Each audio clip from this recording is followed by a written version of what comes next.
Wah, menarik banget ya Sobat Pos. Saya pribadi jadi penasaran nih Mas Ge. Tadi sudah kenal sedikit tentang UPU. Sekarang, Indonesia sebagai negara anggota UPU pasti tentunya memiliki kemanfaatan dengan bergabung di UPU. Nah, kira-kira manfaatnya apa saja ya Mas Ge? Jadi salah satu fokus utama UPU dan negara-negara anggota adalah transformasi digital. Ya betul, kita sekarang semuanya serba digital ya, Mas Adit. Dan percepatan transformasi digital ini sudah emas ya, sudah harus. Jadi begitu pentingnya peran UPU ya Mas Ge. Begitu Sobat Pos. Jadi UPU ini memfasilitasi harmonisasi regulasi dan juga meningkatkan kapasitas negara anggota tentu saja agar layanan universal di seluruh dunia dapat dilakukan. Tentunya kita bisa berharap ya UPU itu dapat terus menjadi relevan, adaptif, dan juga atentif terhadap negara-negara anggotanya.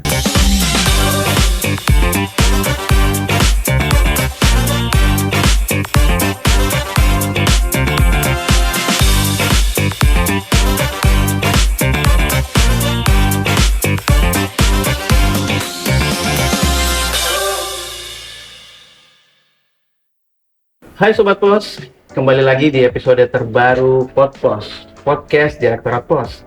Pada episode kali ini, saya Aditya Perdana akan menemani Sobat Pos sebagai host untuk membahas topik yang sedang trending saat ini, yaitu peringatan 150 tahun Universal Postal Union atau UPU.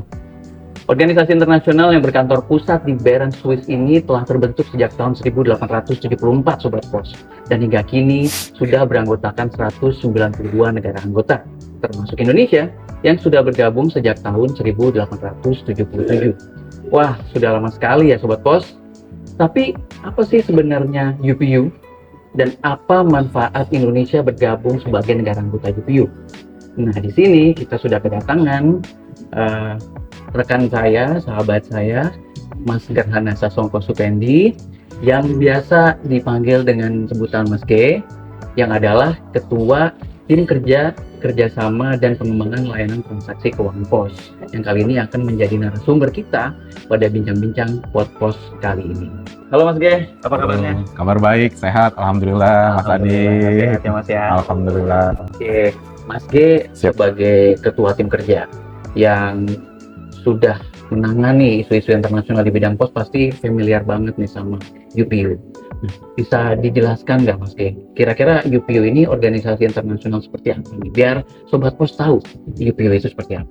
Siap. Iya, Mas Adit. Jadi UPU atau Universal Postal Union ini adalah salah satu badan dari Perserikatan Bangsa-Bangsa atau PBB yang bertugas secara khusus mengkoordinasikan dan memfasilitasi ketentuan dan regulasi dari pengiriman pos lintas negara di seluruh dunia. UPU ini merupakan organisasi tertua kedua di dunia setelah ITU ya, International Telecommunication Union.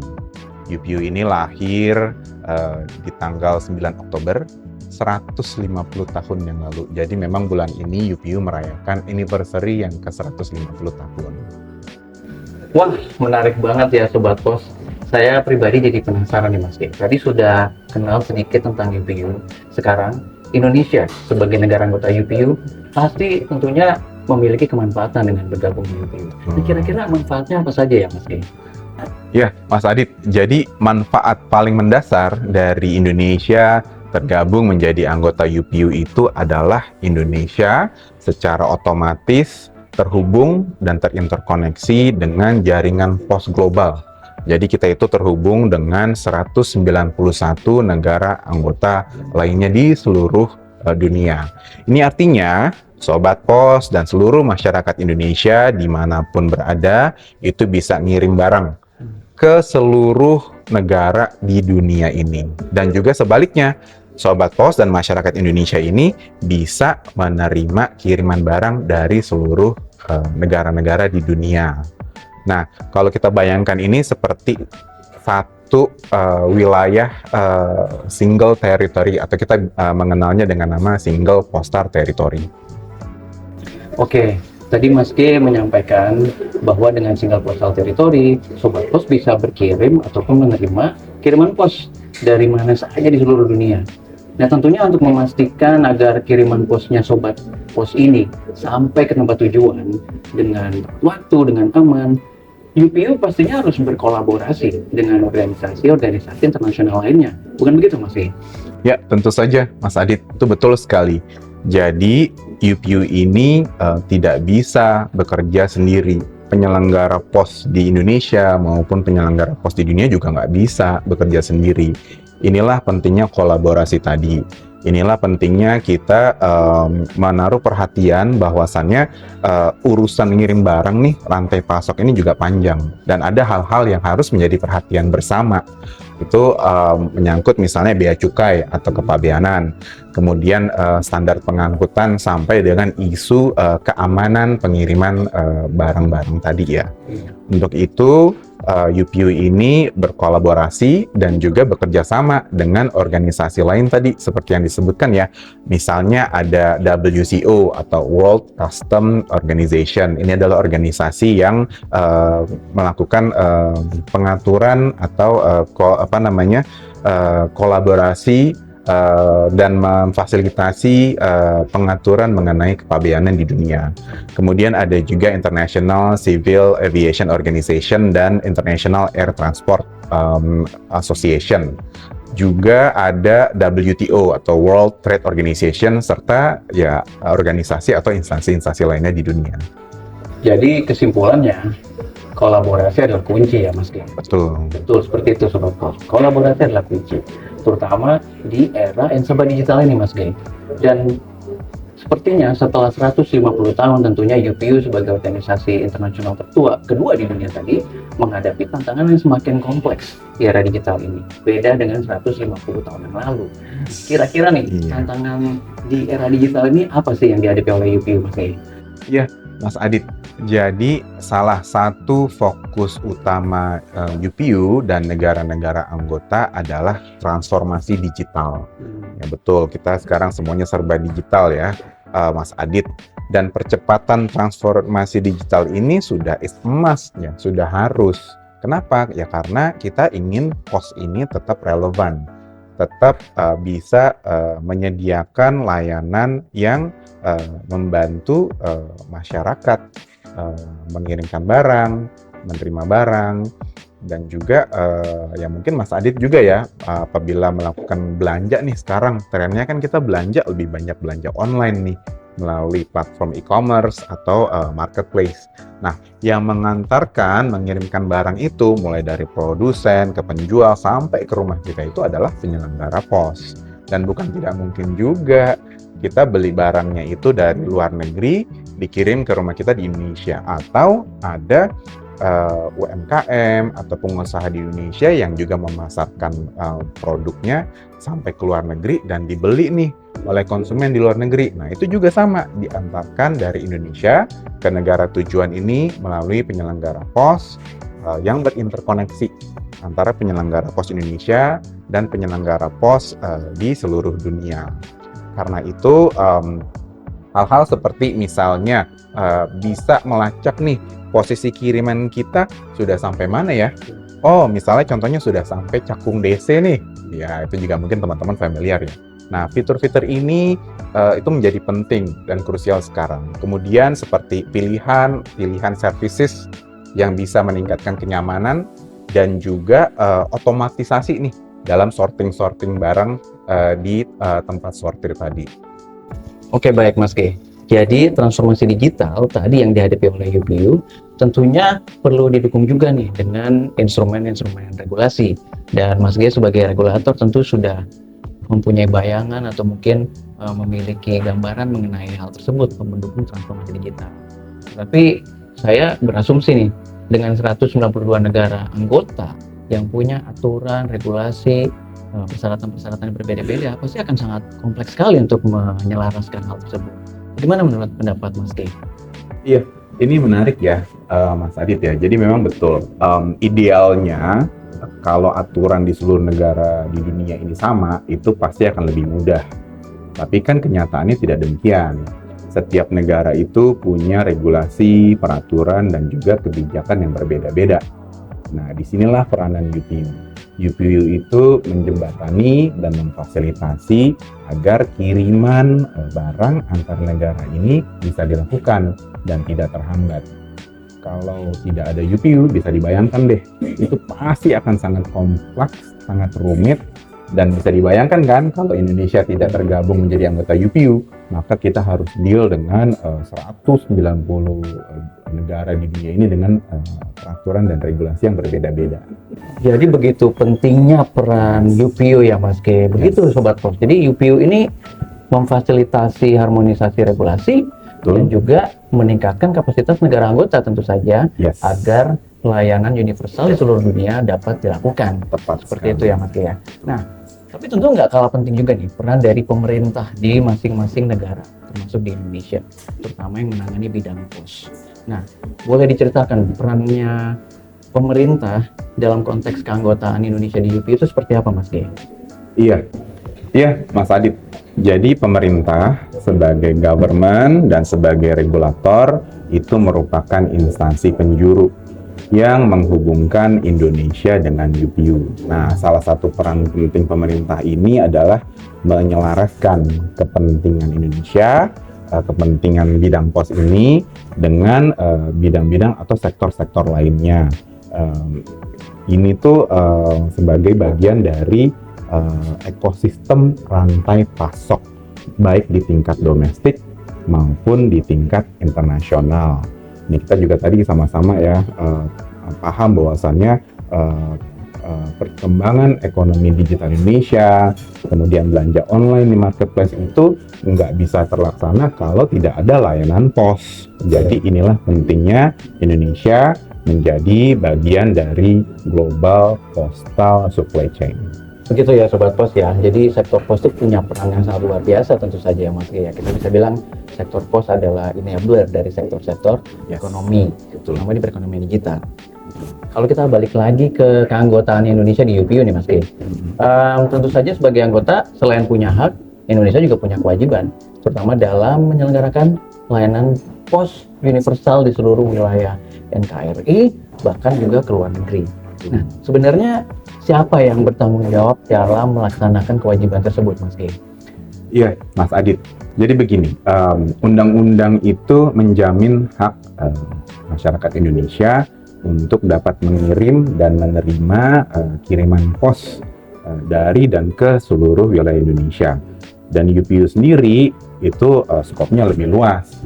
Jadi hak untuk bisa mengirim dan menerima barang itu bukan hanya di Indonesia saja, tetapi di seluruh dunia. Nah, peran pemerintah, memang kita sebagai government, sebagai policy maker ya membuat peraturan, membuat kebijakan. Jadi fungsi pelayanan penyelenggaraan layanan kiriman pos tadi didelegasikan ke penyelenggara pos yang ditunjuk atau dikenal dengan istilahnya DO, Designated Operator. Nah, DO ini juga bukan hanya di Indonesia aja ya, tetapi di seluruh dunia pemerintah juga menunjuk DO untuk masing-masing negara tadi. Untuk Indonesia sendiri yang bertugas melaksanakan fungsi DO tadi adalah PT Pos Indonesia. Dan PT Pos ini yang kemudian akan bekerja sama dengan penyelenggara pos yang ditunjuk lainnya di seluruh negara lain di dunia. Oke, jadi PT Pos Indonesia sebagai designated operator didelegasikan atau ditugaskan oleh pemerintah ya Mas G ya, untuk menyelenggarakan pelayanan pos secara universal di seluruh Indonesia dan juga bahkan luar negeri. Nah, karena Indonesia juga sudah lama menjadi anggota UPU dan PT Pos Indonesia juga sudah sangat lama ya kalau saya tidak salah berkiprah di layanan pos, tentunya sudah banyak prestasi ataupun kinerja yang dicapai oleh PT Pos Indonesia. Nah, mungkin Mas G bisa menceritakan prestasi apa saja yang sudah diperoleh oleh PT Pos Indonesia sejauh ini? Iya, sebelum saya cerita, mungkin saya share sedikit ya. Kalau UPU itu sudah berusia 150 tahun ya, Oktober tahun ini. Ya. PT Pos Indonesia sendiri sudah lebih lama nih usianya. Sudah 278 tahun, Sobat Pos. Jadi PT Pos ini juga sudah beroperasi jauh-jauh sebelum Indonesia merdeka. gitu ya, dari zaman Hindia Belanda dulu. Nah, untuk beberapa tahun terakhir kita patut berbangga nih, PT Pos Indonesia di tahun 2023 itu mendapat penghargaan yaitu Express Mail Service atau IMS Customer Care Awards. Kemudian di tahun ini Sobat Pos, PT Pos Indonesia juga memperoleh penghargaan Rising Star Awards di bidang Postal Development. Penghargaan ini adalah wujud apresiasi dari UPU karena PT Pos Indonesia ini berhasil meningkatkan kualitas kiriman barang dan tentunya masyarakat Indonesia dan juga masyarakat seluruh dunia ya yang nanti bisa menikmati peningkatan kualitas layanan dari PT Pos Indonesia sendiri. Betul. Satu lagi nih Mas Adit, PT Pos Indonesia juga mendapat penghargaan peringkat pertama di Trade Post Award 2024. Ini dalam kategorinya itu adalah inisiatif publik untuk perdagangan inklusif melalui pos. Saya yakin ya PT Pos Indonesia tidak akan berhenti sampai sini dan kita berharap sama-sama PT Pos Indonesia juga terus meningkatkan kualitas layanan dan juga berprestasi di tahun-tahun mendatang. Kita doakan bersama ya Sobat Pos supaya Indonesia dan juga designated operatornya yaitu PT Pos Indonesia selalu berprestasi di masa-masa mendatang Mas G. Amin. Dan juga bisa memberikan yang terbaik untuk masyarakat Indonesia. Pastinya Mas Adit. Betul. Terutama karena Indonesia juga sudah bergabung di UPU selama 147 tahun ya Mas G. Yep. Hanya 3 tahun setelah UPU terbentuk. Yes. Itu sangat luar biasa. Tentu saja perkembangan sektor pos nasional itu jadi nggak bisa terpisahkan dari evolusi sektor pos global. Exactly. Nah, kira-kira menurut Mas G, harapannya Indonesia nih, sebagai anggotanya UPU terhadap UPU ke depannya dengan adanya evolusi ini seperti apa Mas G? Iya, tentunya kita bisa berharap ya UPU itu dapat terus menjadi relevan, adaptif, dan juga atentif terhadap negara-negara anggotanya, terutama dalam menghadapi perubahan dan tantangan yang begitu cepat di era digital ini. Sektor pos ini tidak lagi sekedar menjadi sarana untuk komunikasi ya, mengirimkan surat atau kartu pos, tetapi juga telah merambah ke pengiriman barang, baik yang diproses seperti biasa ya, kita antar perorangan, maupun barang-barang yang dibeli atau diperdagangkan di marketplace dan platform e-commerce yang sudah familiar di masyarakat ini. Harapannya dengan Indonesia terus menjadi anggota UPU, kita dapat menikmati layanan pos yang selalu bisa melayani kebutuhan kita dengan kualitas yang semakin lama semakin membaik. Yang terbaik pastinya kita doakan untuk masyarakat Indonesia ya Mas G ya. Amin. Dan semoga juga kolaborasi antara UPU dengan Indonesia itu akan selalu terjalin sampai 150 tahun berikutnya. Ya, kita doakan saja. Siap. Dan kita sudah di penghujung acara gini Mas G. Saya ingin mengucapkan terima kasih atas sharing informasi yang sangat menarik dan sangat bermanfaat terkait dengan UPU di edisi spesial 150 tahun UPU. Jadi gimana Sobat Pos? Sudah lebih mengenal UPU kan? Peran dan juga manfaatnya bagi Indonesia sebagai negara anggota. Jadi di usianya yang 150 tahun, UPU masih terus memberikan effort terbaiknya untuk memajukan sektor pos global. Dan Indonesia sebagai negara anggota juga berkomitmen untuk terus berkontribusi dalam pencapaian visi dan juga misi UPU yang ujung-ujungnya sebenarnya adalah untuk masyarakat dunia termasuk Indonesia. Jadinya no one is left behind, terutama para Sobat Pos yang lagi dengerin podcast pada episode kali ini. Dan sekali lagi sebelum saya menutup podcast pada hari ini, saya ingin mengucapkan terima kasih kepada Mas Firhanat yang sudah hadir pada hari ini. Terima kasih atas informasinya. Kita akan bertemu lagi pada kesempatan podcast yang mendatang. Dan saya Aditya Perdana selaku host pada episode spesial hari ini mengucapkan sampai jumpa. Have a nice day everybody. Ciao. Wassalamualaikum warahmatullahi wabarakatuh.